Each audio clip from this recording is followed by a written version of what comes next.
should be played at high volume. This should be played at high volume. This should be played at high volume. Preferably in a residential area. The following thoughts on Hoppe Hour do not represent Cox Media Group or its sponsoring. Anything you hear may and will be used against you. Thank you. Voted as best local podcast in Tampa Bay by the Creative Loafing. You're listening to Hoppe Hour. What up? What is happening? This is Hoppe Hour. I am your host, Ryan Hoppe. And on the phone line from the Roger and JP show, which is heard in the morning on 102.3 WBAB in Long Island and middays on 102.5 The Bone, the host, Roger, is on the line. How's it going, man? Good, Hoppy. How are you, man? I'm doing good, man. I'm so pumped to get you guys on. I listen to you guys while I'm at my second job and just when I get up. I love what you guys are doing. Hey, thanks a lot. Appreciate it. You listen to us on Long Island, too? I've heard you guys in the morning, too, if I'm up. Yeah, I have you guys on TuneIn Radio. I love listening. Oh, you're awesome. Thanks, Hoppy. You are a radio geek, aren't you? Oh, this is all I'm good at, Roger. It's very odd. Well, you are good at it. I hear a lot of good things about you. And, of course, we met at the pub crawl, right? And then after that, I might have met you one other time. But, you seem like you got the radio bug. Yeah, I met you guys. You guys were very humble and very laid back. Sometimes radio people let it get to their head, but nobody at the Bone is like that. But a lot of times these guys, that's all they live for. But what I loved about you guys were just laid back and real nice to everyone. Well, you can't let this business will beat you up enough that you'll learn to be humble. Was there ever a point? Was there ever a point where it got to your head and you were humbled out, or have you been humble for the most part? I like to think. I mean, everybody in radio has an ego. There's no question about that. No, anybody who says they don't is lying because you're on a stage all the time, so you have an ego. But I was brought up to be very humble. It's just the way my parents brought me up. And so I never get ahead of myself. And honestly, the circumstances have never been like Howard Stern-like circumstances, so I would never get full of myself. We do okay. We make a living, but, I'm never going to be an egomaniac over the job that I do, It's a job, but it's the job I love. It's my life. But I'm never going to get egotistical about it. No way. This business will smack you right back down if you start thinking that you're all that in a bag of chips, as they say, right? To me, too, Roger, when you have an ego, that means you are self-conscious and you live for this too much. And those are the guys who might do real well for a good amount of time, but it's not going to last forever because then you just end up burning bridges, Yeah, and you don't want to. You can have an ego, I have an ego, but you keep it on the inside. You don't have to wear it on the outside. I don't know. That's a lot of insecurity. You wear it on the outside. How would you describe your ego? Because mine is, I just love my show and I love doing it. And since this is the one thing I'm good at, I'm not very coordinated and I'm sort of goofy in public. That this is what I live for. What type of ego do you have? Because you're not like over the top where you're rude, but what is yours like?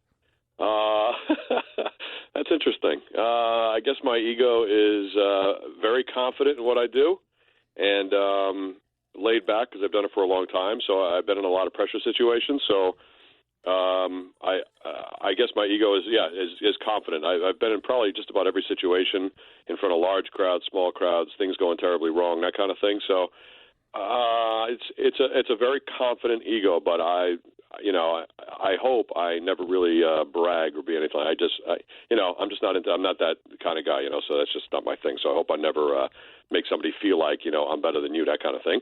I just know it on the inside and keep my mouth shut. What are some of the times that you've had to fight adversity and things have been bad? Well, when I started out, I started at $4.50 an hour.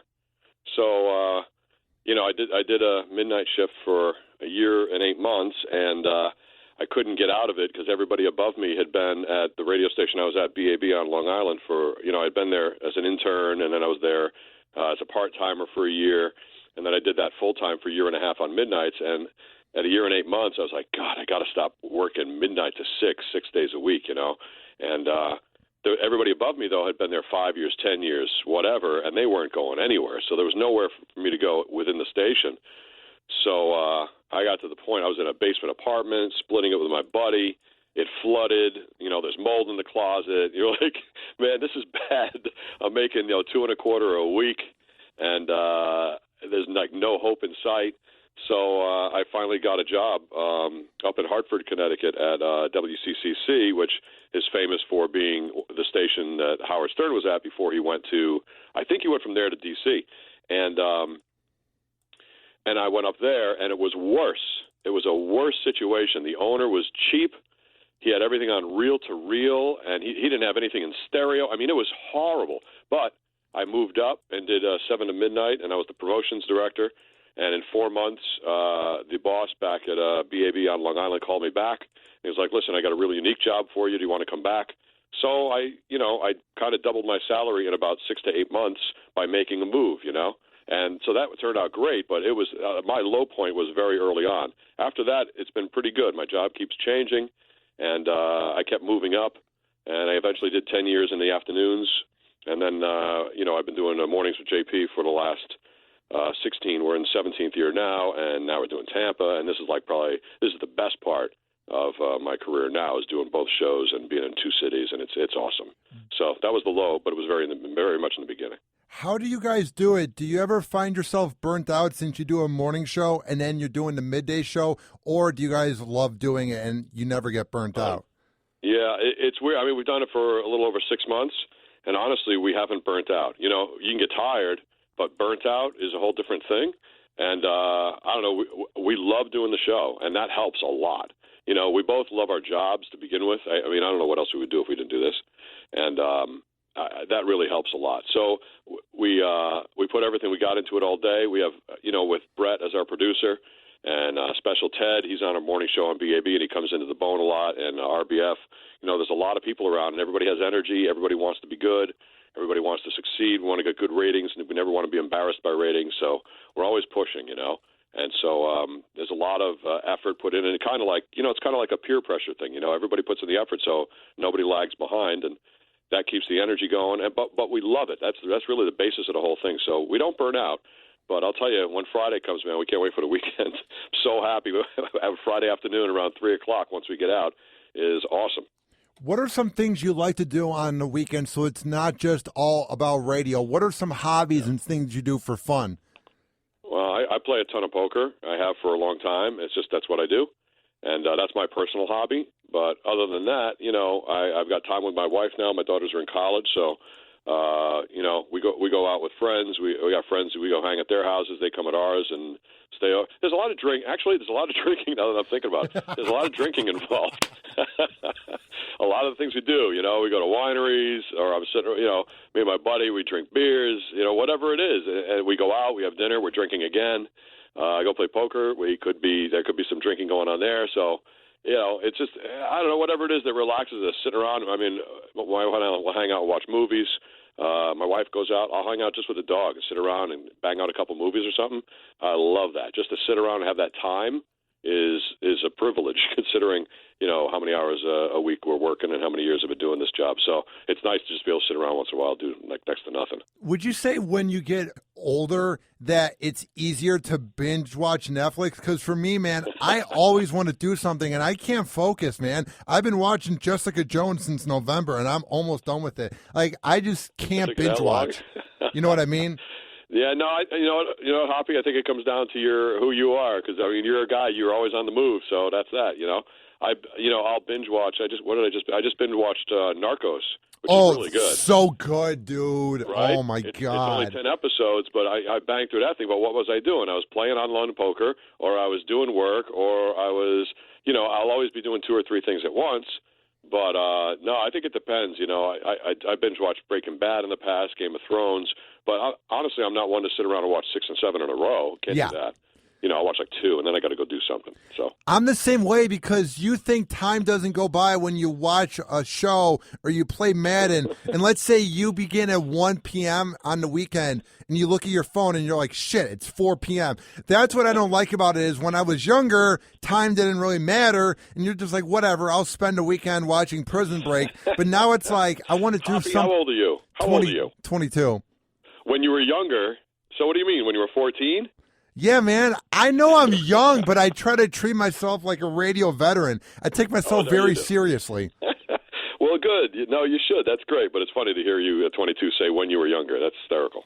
Well, it's just weird because I'm in this place. I'm in the 19th biggest radio market amongst all these veterans and all these badasses, and it makes me feel older because I'm not around teens, or I'm not around, or not teens, but I'm not around people my age that are drinking. It's like I feel like I'm doing something with my life, so I try to be like everyone so that someday I can be them. You know what I mean? Hoppe, you're inspiring me. Dude, I want to do this so badly. This is all I'm good at. Dude, I'm not coordinated. You've seen the way I walk. I'm not going to be some speaker in front of everyone in public. I'm not going to be some inspirational speaker. All I'm good at is interviewing people and ranting. You know, the whole time you've been talking, you know what I've been thinking of is Angry Galvin and him doing Galvin doing the impersonation of you. Oh, it's spot on. It scares me. It is spot on. And you're talking to me, and I'm laughing because I'm thinking of Galvin doing 6, 7. Should I choke her out now? You know, the one where... So damn funny.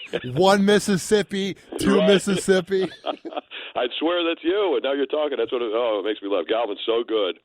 He's good at a lot of voices, but I think he's got you down. I think that's my favorite of his. He does you very good. Him and Calta do a good Roger and JP. Oh, absolutely. Oh, they do. Yeah, he doesn't okay me, but I think he nails you. I think he's got it so down so well, you know?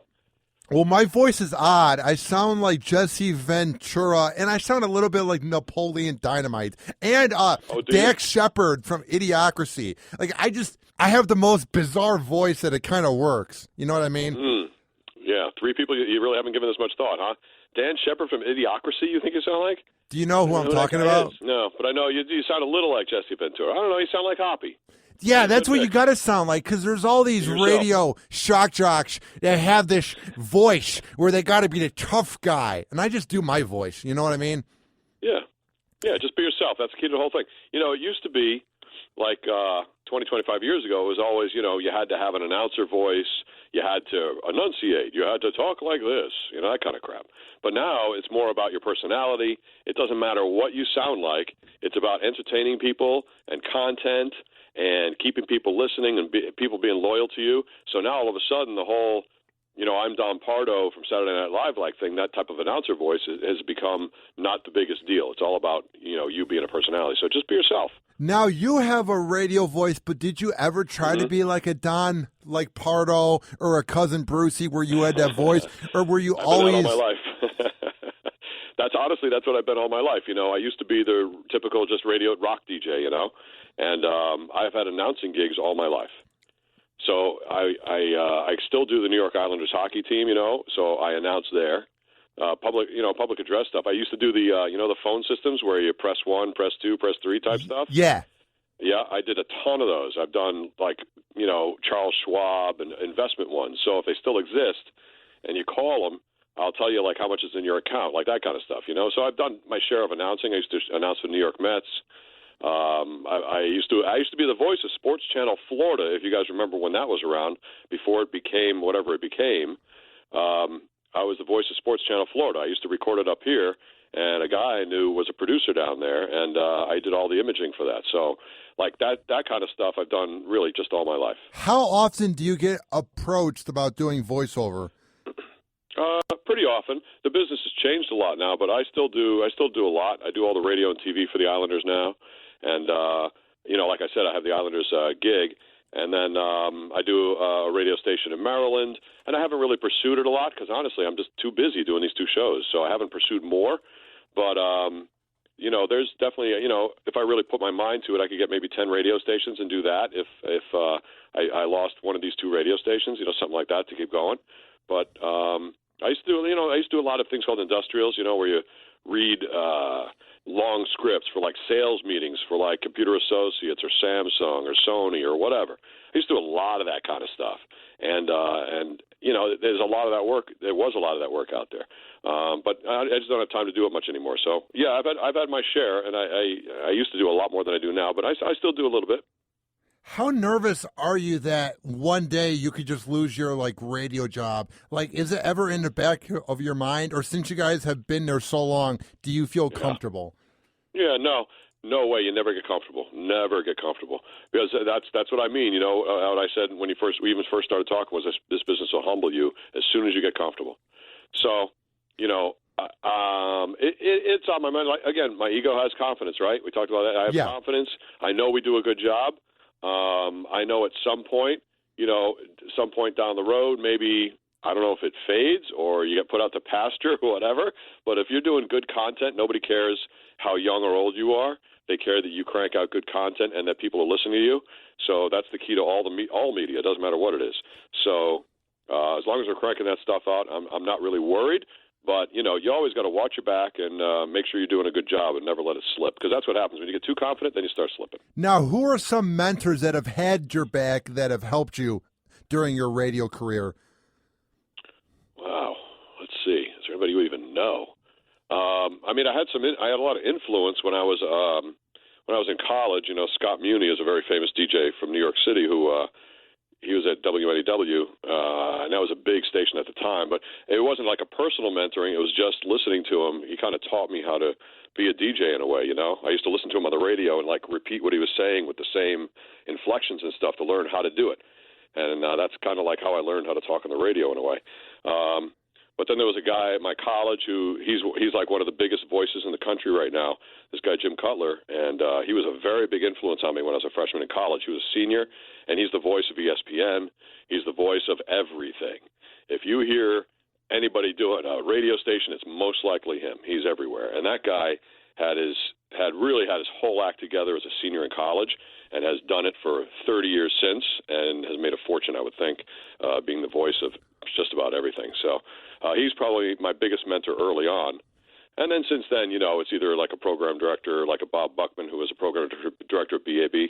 He's at KGB in San Diego right now doing mornings. That guy is great. He's a great PD at the time, and he's been a morning man in like 4 major markets and been successful in all of them. So he taught me a lot too early on how to be a pro, you know. Now, do you listen to your work when you first were in radio and just cringe? Because I do, and I tried so hard to be the shock jock, and I had the worst speech impediment, and it gives me chills down my spine, Roger. Like, I couldn't get a word. I couldn't get a word. I couldn't get a word out. Like, it was like a broken Elvis record. Like, dude, it makes me feel so much better about myself. So what's it like when you were first beginning? I'll tell you what, I used to have a tape. I probably don't have it anymore. When I was a kid, when I was 16, I did like an amateur hour on a radio station, and I had braces. So I would listen to that tape. It was horrific. You know, you have a mouthful of metal like that. When you wear braces, you know, everything, your lips are wrong. I mean, you don't realize when you're a kid that you're speaking different, but you are.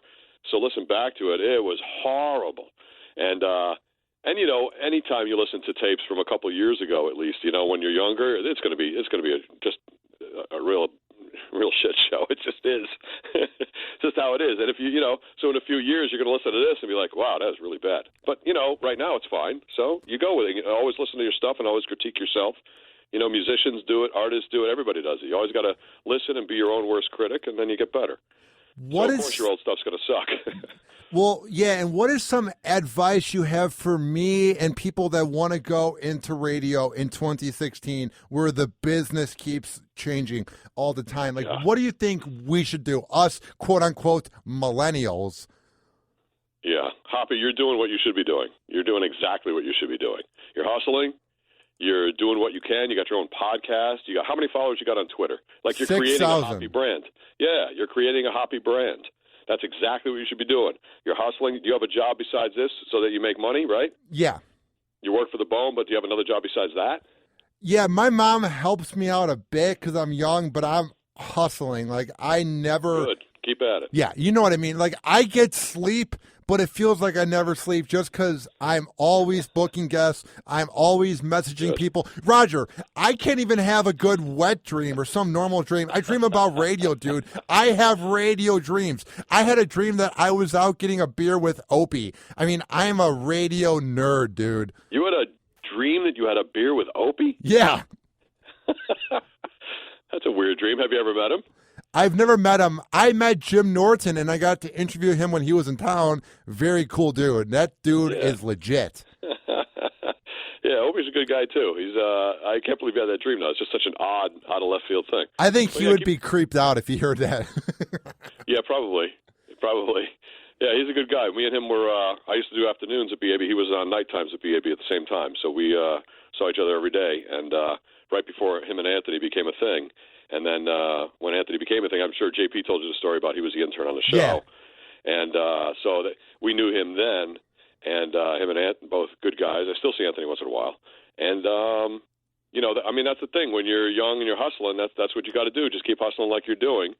And, the business keeps consolidating and there's less jobs and they pay less money. But if you're the one who hustles and you got the podcast and you know what you're doing and you become a good broadcaster with good content, all of that isn't going to matter to you because you're going to get the job, That just pumped me up because if you talk to radio people, Roger, who haven't been as successful the last few years because they couldn't work with PPM or they're shock jocks from the 90s or music DJs who aren't on anymore. Some guys I've had on, they are so negative. They say radio is dead. They say I need to find another job and it's never going to work. So to hear from you, JP, Kelta, and like Seth and everyone to give me hope, that means a lot because at times I overthink things. I'm insane, dude. Well, if we're all telling you the same thing, maybe we're all right. Do you ever, get self-conscious because of your ego? There's times that I think my show's average, and everyone's like, Hoppy, that was great. And then there's times, Roger, I think what I did was effing amazing, and they're like, you could have done better. Okay. Yep, you just got to take other people's opinions with a grain of salt and then make sure the reasons you think it's good or the reasons you think it's bad are solid. As opposed to, just make sure you have solid reasons for your critiques and keep going. And then once you find that one person that you really value their opinion, that they seem to be dead on with giving you an honest opinion, that's the person you listen to. And most people are going to tell you what they think you want to hear. So make sure you got the right people talking to you. That's all. Because, a lot of people, I wouldn't say kiss my ass because that sounds a bit of an ego, but a lot of people will go, great show, like the people that listen to it. And it's like, thank you. Okay. I appreciate it. The biggest compliment is they say that they listen to it while they're on break with the Bone. My show is somehow a part of the Bone where they think to listen to me during the off hours. That's the biggest flattering comment. Or when Howard's in a commercial break or Opie and Jimmy, my uncle listens. That's the biggest flattering thing is that I'm even in the same book as you guys. You know what I mean? Yep. No, absolutely. That's it. And that's the real compliments is that they're actually listening. So that's what you listen to.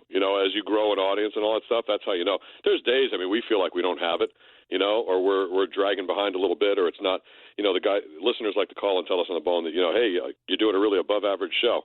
And, that's like awesome. That's great. But we know sometimes that we're definitely doing a below average show. Maybe nobody else knows it because it doesn't matter.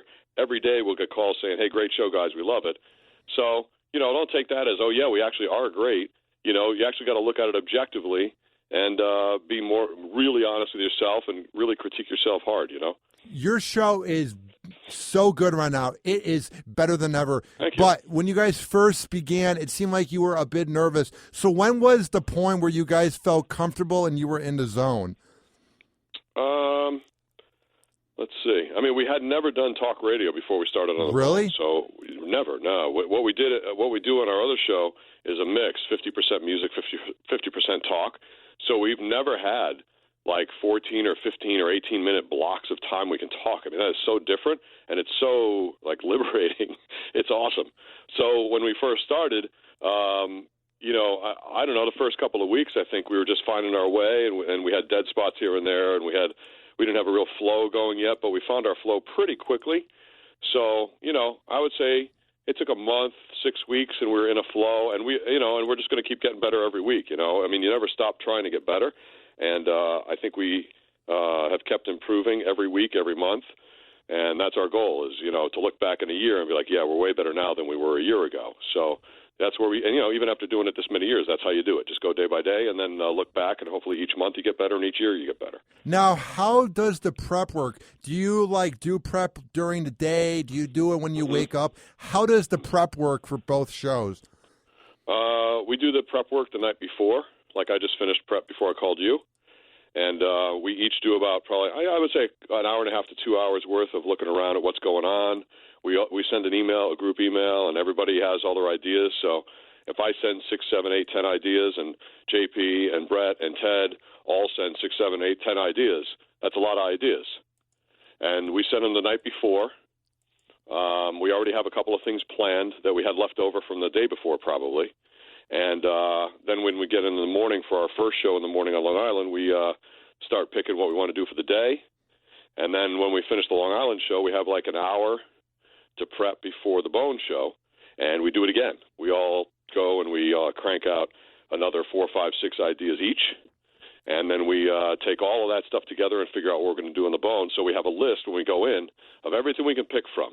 And then we kind of flow as the show goes, and pick from our whole list of stuff. And RBF sends her prep, and she's got 6, 7, 8 ideas. And, so that's a lot of stuff every day. But it gives us, a lot of things to pick from. And that's kind of like how the shows both are formed. So we're on the air from basically 5:30 with an hour break, 5:30 to 10, then an hour break, and then we have 3 hours on the Bone. So we take a break, and then around dinner time, like 5 until 7 o'clock or something like that, we'll do 2 hours of prep. And we'll each do it. So that's, 8, 10-man hours every day, so that's good. Now, here's one thing I want to ask you. On a slow news day or a day that you can't come up with ideas for the show, what is the key to finding it? Do you observe things or think or maybe meditate to come up with ideas? When there's not much going on, how do you find prep? Wow, it's really, there's always things to find, but certain days are slower than others. There's no days that there's nothing, but certain days things just fall out of the sky that, make your show. Some celebrity does something stupid, whether it's Lamar Odom or whatever I can't even think of, some more obvious and more recent things, but sometimes stuff just falls out of the sky. But other than that, there's tons of content out there. You just got to go looking around for it, and then you got to think out of the box. You got to try not to think straight up about stuff. So you think out of the box and try to come up with a twist on something or a new way to think of it, and the ideas just come to you. And then there's just stuff that happens, right? With the people we have on our show, Brett has a hernia, RBF's boyfriend's coming home from the Coast Guard, my dog ate her poop and has shit breath, JP's kid won't eat his oatmeal. There's just like life stuff too. So that's not going to be on a website. That's just your life. So, you can't forget to be, personal about the show. And, it's good. It's a very honest show that way. We just share what's going on every day. Some days there's nothing personal. Some days there's 3 stories that all of us have something going on. It's just how the show flows. Now, what I like is you guys are open and you never hold back and you're honest, because I feel like a lot of shows try to be something that they're not. You know what I mean? Right. Like the key to success is to be yourself and not to be this fake person on air. Right. And honestly, that's what I like a lot about, I think, and the Bone, I think, is a very unique station that way. That's why I think the format is the format that is good. I think that format's going to blow up in a lot of cities, as long as you have honest people. And I think all the shows in the Bone, like whether it's Calta, Drew, our show, cat named Mo, Johnny B, Billy Madison, you listen to the shows, it's all people being themselves. It's awesome. I love it. I really think there's like a lot of real genuine people on the radio, on those radio shows. And if it was a put on fake thing, Bone listeners would call you out. The listeners are the sharpest that we've run into. Like, the listeners are so on top of their game. They catch us all the time if we say one thing and then 2 days ago said something else. Like, the listeners are sharp. So I don't think, a fake personality could make it, honestly, on the Bone. So we are who we are, for better or worse. And we go forward that way, How crazy is this fan base, dude? They are so loyal. Oh, they're awesome. They will speak their mind, dude. I love it. And they're funny. You know how funny the Bone listeners are? Hoppy, we get so many things every day. We get tweeted at by people that are hysterical. I mean, they come up with great lines. Even on Bone TV, the chat room, funny stuff. Funny. It's great. The tweets that some people come up with, fake Charlie Belcher does Twitter accounts for things that happen on our show. Like, that's real creative stuff. We love, the audience is like, this is like nothing we've experienced. So we love the interaction and everything is outstanding. So we're, like I said, we're all in. That's why we love the show. It's so much fun to do. Now, for people who haven't heard your show, either on WBAB or The Bone, why should they tune in to Roger and JP? Well, a lot for what I'm just talking about. We're real guys. Every day we talk about pretty much like if two guys are sitting around having a beer, that's pretty much what we're talking about, and the angle at which we're coming at it from, just regular guys and or a girl in RBF's case. And we're trying to just be real people. We're not trying to be people we're not. So for better or worse, here we are. And that's we seem to have a certain chemistry that people love, and that's what's given us our career. So we continue with that chemistry, and we keep adding characters to the show and having other really good people work with us. And I love where our show is right now. I think we have just a great 5 or 6 people on the show now that are just right on. Now, where do you want to see your show in the next year? Like this time in 2017, where do you want to see the Roger and JP show? I want to see us with a multi-year contract with The Bone. To be honest, that's why we took the job, was to see if we could do talk radio, and now that we see we can do it, to succeed this year and then get a multi-year deal out of it and make The Bone a success. That's what we want to be part of that station. I mean, Calta and Drew are so solid. For us to be in the middle there, that's perfect. I love that 1, 2, 3 lineup right there. And then, like I said, I think the other shows on The Bone are very strong. I think it's such a strong station, and we want to be part of it going to number 1. So that's why we're there. Now, before I let you go, where can people find your work online and on the radio, Roger? Let's see. At Roger on the Radio is my Twitter. You can, I guess, where else can I find me? I mean, I got my BAB Facebook. It's Roger WBAB, and my BAB Twitter at Roger WBAB. But, that's pretty much where you can find me. And then, when the Islanders are on TV, take a listen. You hear me muffled in the background calling goals and penalties. That's how awesome is that job? Best job ever. I love hockey so much. And I've been sitting on the red line since 1998 for the Islanders in between the penalty boxes. It's the best seat in the house, and they pay me to do it. I couldn't love that job more. It's awesome. And that's the thing, Hoppy, that's the thing I was trying to tell you. Like, if you love what you're doing, just keep looking for opportunities. I love working. Since I was 21, I've been doing a career that I love. And I work, a lot of times I've been working 3 jobs at one time. So, I got 2 radio shows and a sports team I announced for.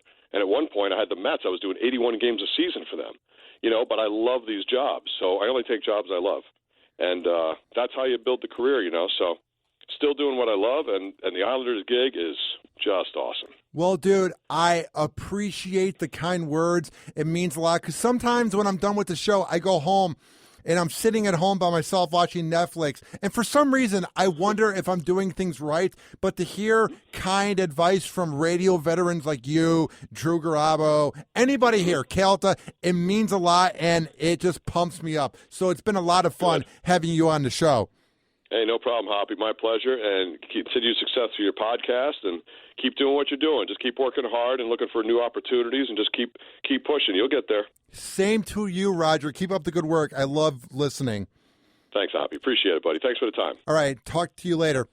Okay, got it. All right, bye. Hoppe Hour. Hoppe Hour.